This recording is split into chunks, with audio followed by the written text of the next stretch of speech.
کے ساتھ درود و سلام پیش فرمائیے۔ الصلاۃ والسلام علیکم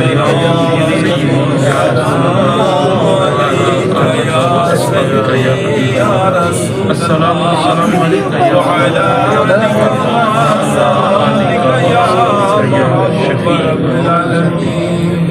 میرے نہایت ہی واجب الاحترام بزرگوں اور دوستوں، اللہ رب العزت کا بے بہا شکر ہے کہ اس نے اس اپنے محبوب صلی اللہ علیہ وسلم کی میلاد پاک کی محفل میں شرکت کا شرف بخشا ہے۔ محترم چودھری صدیق صاحب اپنی حیات میں بھی اس محفل کا انعقاد کرتے تھے اور بڑے پیار اور محبت کے ساتھ اس کو سنتے۔ دعا اللہ تعالیٰ اس محفل کا صدقہ ان کے صغیرہ کبیرہ گناہ اللہ تعالیٰ کو ٹھنڈا فرمائے، تا حد نگاہ کشادہ فرمائے اور ان کی اگلی ساری منزلیں اللہ تعالیٰ آسان فرمائے اور ان کی اولاد پر اپنی رحمتوں کا سایہ فرمائے۔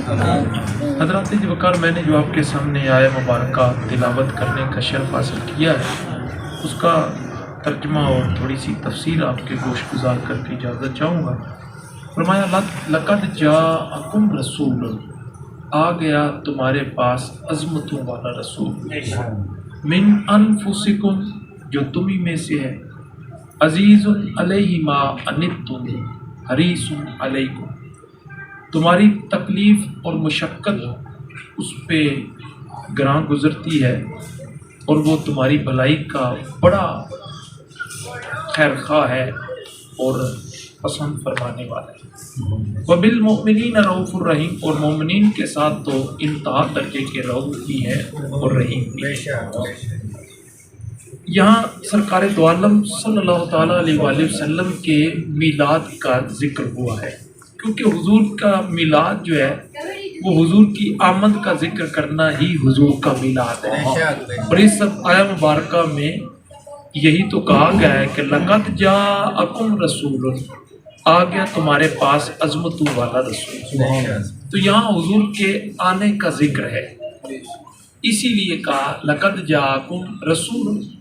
اچھا، پتہ تو سب کو ہے کہ رسول اللہ آ گئے، لیکن پھر اس کا ذکر کیوں کیا کہ رسول اللہ آ گئے، حالانکہ حضور آ چکے ہیں اور سب کو خبر ہو چکی ہے۔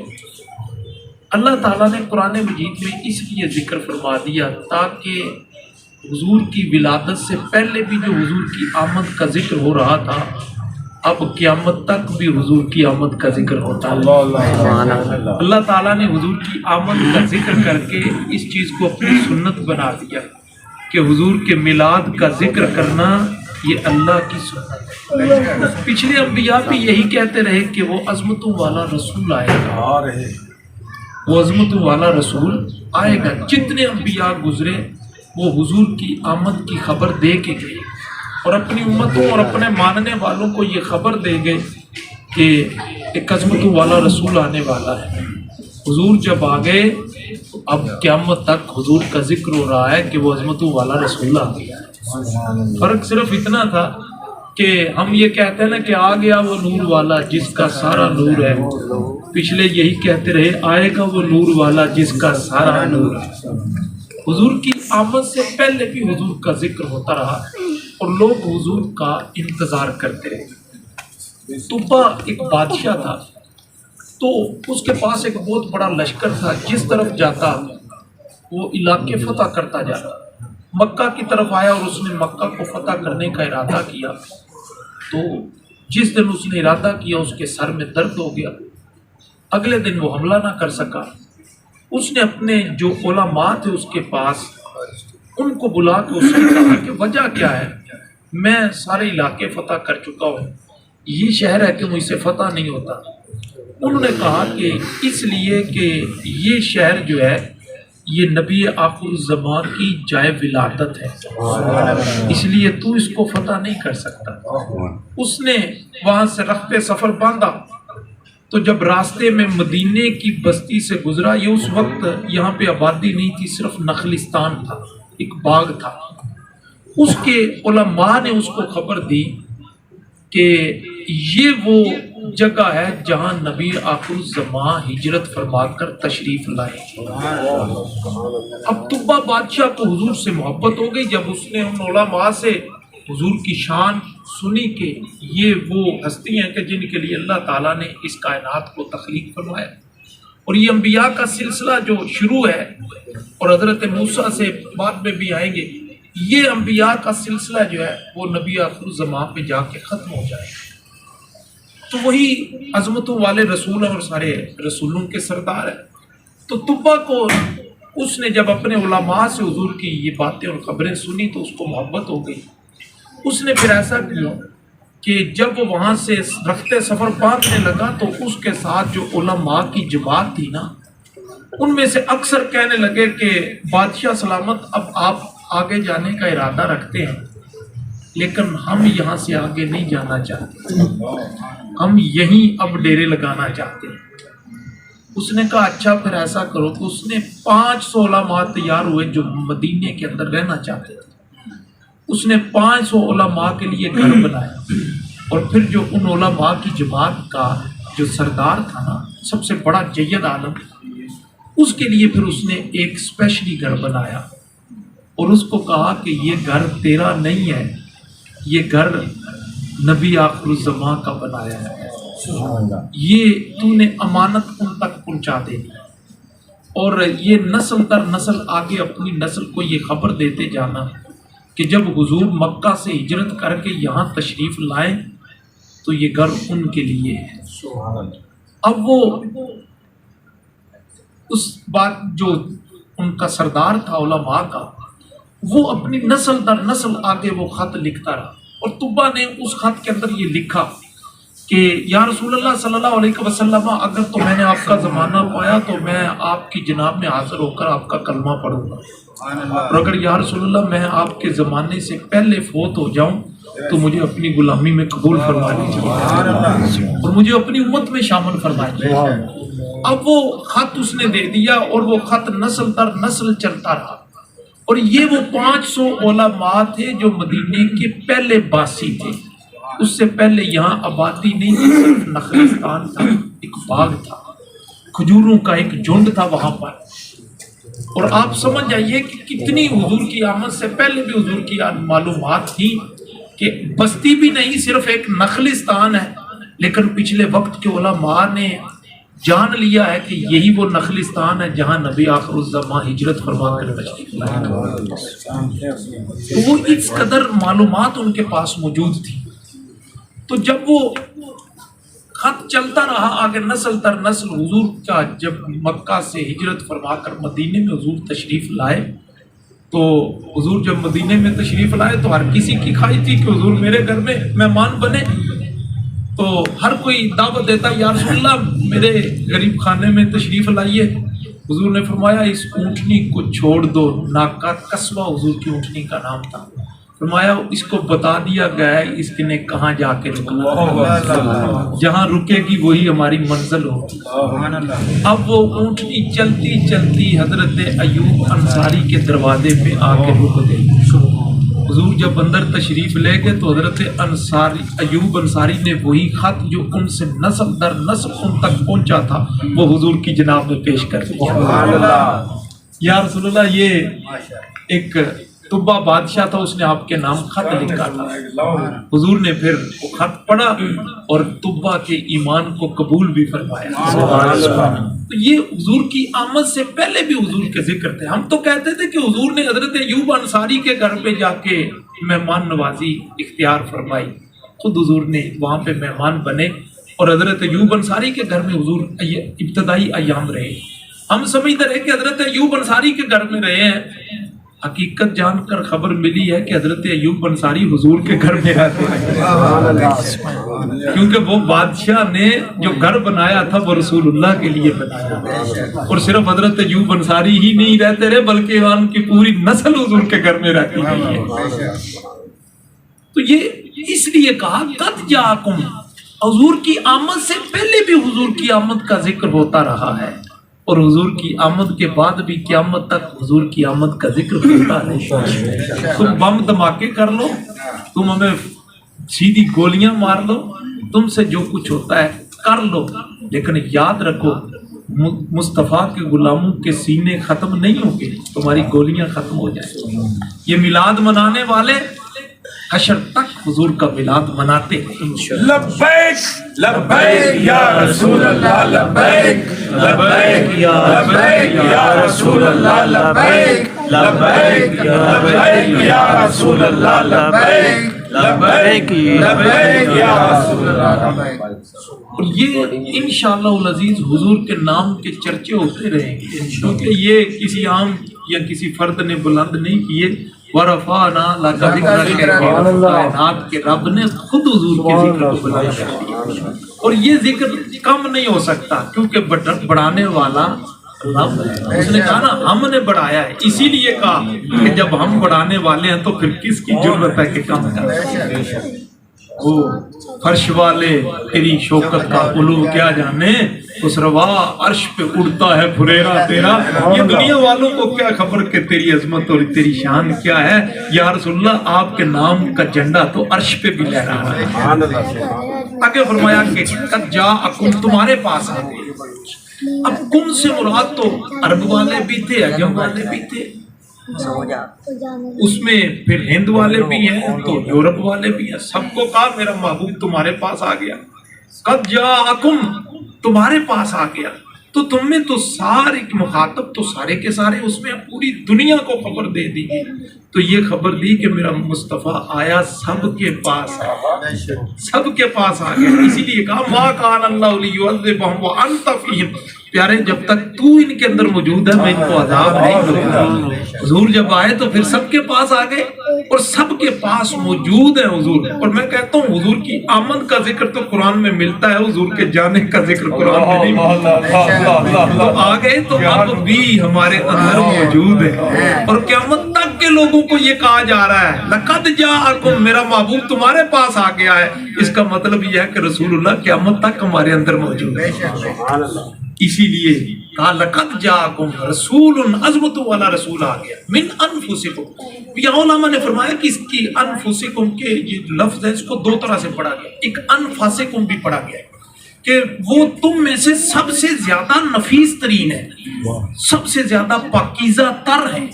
رسول اللہ صلی اللہ تعالیٰ علیہ وآلہ وسلم نے خود فرمایا کہ میں پاک صلبوں سے پاک رحموں اور پاک رحموں سے پاک صلبوں کی طرف منتقل ہوتا چلا آیا، یہاں تک کہ آمنہ کے بطن اطہر سے میری ولادت. پاک رحموں سے پاک صلبوں اور پاک صلبوں سے پاک رحموں اور پاک رحموں سے پاک صلبوں کی طرف میں منتقل ہوتا چلا آیا. سب سے پوری دنیا میں سے افضل عرب والے ہیں، اور عرب والوں میں سے بھی افضل قریش والے ہیں، اور قریش والوں سے بھی افضل ہاشمی ہے، اور پھر ہاشمیوں میں سے بھی سب سے افضل گھرانہ عبداللہ اور حضرت آمنہ کا ہے، اور رسول اللہ اس گھرانے میں تشریف لے. یہ فرمایا تم سب میں سے پاکیزہ تر جو ہیں وہ میرے محبوب صلی اللہ تعالیٰ علیہ وآلہ وسلم کی ذات ببرکات ہے. حضور اس قدر پاکیزہ ہے کہ حضور کے میرے اور آپ کے پسینے سے بدبو آتی ہے، رسول اللہ کے پسینے سے بھی خوشبو آیا. اور ایک دن حضور سوئے ہوئے تھے کہ حضور کا پیشانی مبارک پہ پسینہ تھا. حضور کی ایک لونڈی جو ہے وہ اس لکڑی کے ساتھ وہ پسینہ صاف کر کے بوتل میں اکٹھی کر رہی تھی. حضور نے کی آنکھ کھل گئی، پوچھا یہ کیا کر رہی ہو؟ یا رسول اللہ آپ کا پسینہ اکٹھا کر رہی ہوں، اور یہ وہ پسینہ ہے کہ اس کی خوشبو مدینے کی ساری خوشبوؤں سے بہتر ہے. اور پھر ایک دفعہ حضور کی جناب میں ایک صحابی آ گئے، یا رسول اللہ بیٹی کی شادی کرنی ہے تو کوئی تحفہ عطا فرمائیے. حضور نے فرمایا کل میرے پاس آنا، ایک شیشی لے آنا اور چھوٹی سی لکڑی لے آنا. جب وہ اگلے دن شیشی اور لکڑی لے کے آئے، حضور نے اپنا پسینہ مبارک اس کے اندر ڈال دیا. حضور نے فرمایا یہ خوشبو ہے اور جا اپنی بیٹی کو یہ لگا دے. اور کہا جاتا ہے کہ وہ پھر انہوں نے خوشبو سنبھال کے رکھی، اور جب وہ خوشبو لگاتے تھے تو پورے مدینے شہر میں خوشبو پھیل جایا کرتی، اور پھر اس گھر کو بھی خوشبو والا گھر کہا جاتا تھا. اس گھر کو بھی خوشبو والا گھر کہا جانے لگا. کہا من انفسکم تم میں سے سب سے نفیس ترین میرے محبوب کی ذات ببرکات. اور انفسکم جو عام قرات ہے اس طرح بھی پڑھا گیا، اس کا مطلب ہے کہ تم میں سے میرے محبوب ہیں، یعنی یہ نہ فرشتوں میں سے نہ جنوں میں سے، تم انسانوں میں سے میرے محبوب تشریف لائے. تو یہ خبر دے دی کہ قیامت تک انسانیت اس بات پہ فخر کرتی رہے گی کہ اللہ کا جو پیارا حبیب تھا اس نے انسانوں میں پیدا فرمایا. یہ انسانوں کو شرف بخشنے کے لیے اللہ تعالیٰ نے فرمایا من انفسکم، تمہیں میں سے میں نے اپنا محبوب بنا دیا ہے، اسی کو میں نے چنا ہے اور تمہاری طرف بھیج دیا. عزیز علیہ ما عنتم حریص، اور یہ جو تمہاری تکلیف ہوتی ہے یہ میرے محبوب کو بڑی دشوار گزر رہی ہے. تمہارا تکلیف میں پڑنا میرے محبوب کے لیے جو ہے یہ بڑا گرم گزرتا ہے. ارے میرے محبوب کے غلاموں، تمہیں کسی عام انسان کی غلامی کا شرف نصیب نہیں ہوا. تمہارا آقا وہ آقا ہے کہ زخم تمہیں لگتا ہے تو تکلیف گنبد خضرا میں میرے مصطفیٰ کو ہوتی ہے. ارے تم یہ نہ سمجھ لینا، اب یہاں جو کہا نا کہ تمہاری تکلیف میرے مصطفیٰ کو بڑی گراں گزرتی ہے، تو یہ اشارہ ہے اس بات کی طرف کہ میرا محبوب تمہاری تکلیفوں سے بھی آگاہ ہے، تمہارے دکھوں سے بھی آگاہ ہے، تمہاری پریشانیوں سے بھی آگاہ ہے. میں نے کوئی ایسا محبوب نہیں تمہیں عطا فرمایا، ایسا آقا نہیں عطا فرمایا جس کو تمہاری خبر ہی نہ ہو، بلکہ میرے مصطفیٰ کو تمہارے دلوں کی تکلیفوں کی بھی خبر ہے، تمہارے غموں کی بھی خبر ہے، تمہاری پریشانیوں کی بھی خبر ہے. اور پھر جب تمہیں کوئی تکلیف پہنچتی ہے تو میرا محبوب جو ہے اس پہ پریشان ہو جاتا ہے. حضرت آمنہ فرماتی ہیں جب حضور کی ولادت باعادت ہوئی تو حضور سجدے میں چلے گئے. میں نے کان لگا کے سنا کہ کیا پڑھ رہے ہیں، تو دیکھا کہ پڑھا جا رہا تھا رب حب لی امتی، اے میرے مالک میری امت کو بخش دے. حضرت عبداللہ بن عباس فرماتا ہے جب حضور کو قبر مبارک میں اتارا گیا نا تو میں نے دیکھا کہ حضور کے لب مبارک ہل رہے تھے. تو کہتے ہیں میں نے غور سے سنا تو حضور کی یہی دعا کر رہے تھے رب حب لی امتی، میرے مالک میری امت کو بخش دے. ہر وقت اپنی امت کی فکر ہے. بندے کو محبوب ملے اور بے نقاب ملے اور کئی سالوں کی منتوں مرادوں کے بعد محبوب کا دیدار نصیب ہو جائے تو پھر اسے کسی اور شے کی خبر نہیں رہتی. لیکن قربان جائیں رب کا دیدار ہوتا ہے اور بے حجاب دیدار ہوتا ہے. رب فرماتا ہے محبوب ادھر دیکھ، حسن ازلی بے نقاب تیری آنکھوں کے سامنے ہے. حضور فرماتے ہیں یار اے رب العالمین نہیں دیکھوں گا. فرمایا کیوں؟ کہ مجھے اپنی امت کی فکر کھائی جا رہی ہے.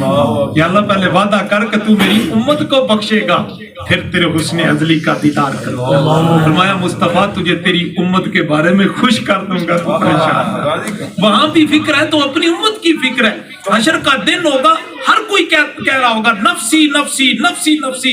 لوگ جائیں گے انبیاء کے پاس کہ ہماری سفارش کرو، سب یہی کہیں گے ہمیں اپنی فکر پڑی ہوئی ہے، ہمیں اپنی فکر ہے. اور قربان جائیں نبیوں کے سردار پر جب ساری انسانیت اکٹھی ہو کر حضور کی جناب میں حاضر ہوگی تو حضور اس طرح اپنے بازو شفاعت پھیلا دیں گے. حضور فرمائے گا انا لہا انا لہا انا لہا، ہاں میں تمہارے لیے ہی کھڑا ہوں، میں تمہارے لیے ہی کھڑا ہوں، میں اسی لیے کھڑا ہوں کہ میں تمہاری سفارش کروں. یہاں حضور نے یہ نہیں کہا مجھے اپنی فکر ہے، سارے کہہ رہے ہیں مجھے اپنی فکر ہے، رسول اللہ کہہ رہے ہیں مجھے اپنی امت کی فکر ہے. اسی لیے نعرہ تکبیر، نعرہ رسالت، حضور کی احمد، سونے کی احمد، نبی کی احمد، آقا کی احمد، داتا کی احمد.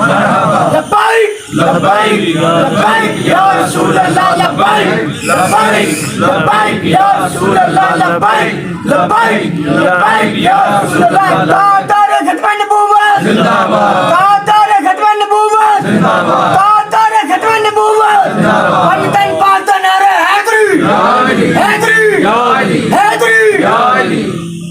تو یہاں مولانا جامی علیہ رحمہ بڑے خوبصورت وہ بات کرتے ہیں، کہتے ہیں کہ چوں بادوے شفاعت را کشائی بر گناہ گاراں مکن معروم جامی را دراں یا رسول اللہ. کہ یا رسول اللہ جب آپ اپنے بازو شفاعت پھیلا کر اپنے دامن میں اپنے گناہ گار امتیوں کو جب لینا تو یا رسول اللہ پھر جامی کو نہ بھول جائیے گا، اسی لیے اپنے دامن میں چھپا لیں. میں یہاں دعا کرتا ہوں کہ اللہ تعالیٰ حشر کے روز ہمیں بھی اپنے مصطفیٰ کا دامن شفاعت عطا فرمائے، ہمیں بھی حضور اپنے دامن شفاعت میں لے لیں. ہم گناہ گاروں کو بھی کہیں حضور بھول نہ. ایک حدیث پاک ہے حضور صلی اللہ تعالیٰ علیہ وسلم کو اللہ تعالیٰ پوری انسانیت اس طرح حشر کا میدان لگا ہوگا اور اس طرح سٹیج لگا ہوگا اور اپنی اپنی شانوں کے مطابق ممبروں پہ اللہ کے برگزیدہ بندے جلوہ گر ہوں گے اور حضور کے لیے کرسی صدارت جو ہے وہ لگائی جائے گی. اور پھر حضور سے اللہ رب العزت فرمائے گا محبوب اپنی کرسی صدارت پہ تشریف رکھیے، تو حضور نہیں بیٹھیں گے. پھر فرمایا جائے گا محبوب اپنی کرسی صدارت پہ تشریف رکھیے، حضور نہیں بیٹھیں گے. صحابہ عرض کرتے ہیں یا رسول اللہ آپ کیوں نہیں بیٹھیں گے؟